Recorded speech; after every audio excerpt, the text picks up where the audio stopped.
So I'm enjoying some time out in the beautiful fields of Kansas, western Kansas. And I just had to go and call my bank because my personal debit card's now been fraudulently used.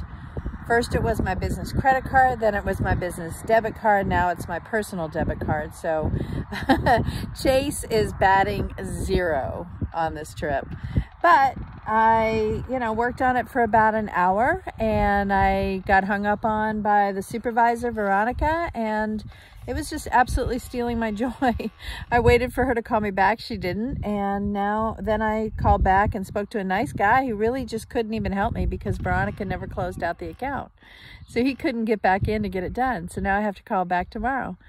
And so I start reading my book, which I've enjoyed tremendously, Celebration of Disciplines. And I'm on the discipline of submission. And it says,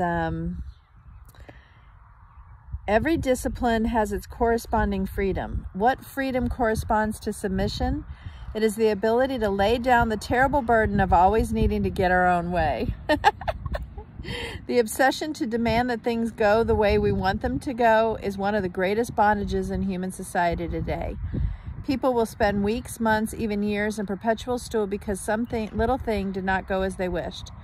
So that's an example of where I was, but then I had the maturity to let it go. I just told the guy, I'm like, you can't even help me. I'm done with this tonight. Thank you for your help. I appreciate you tremendously. Make note on my account and I'll call him at a different time. And what I really need to do is anyway, I just let it go, even before I read this. So it cracked me up. Highly recommend this book. If you haven't already read it, I highly recommend it. And yeah, nothing's gonna steal my joy. I am at the 40 North Alpaca Farm. It's fantastic.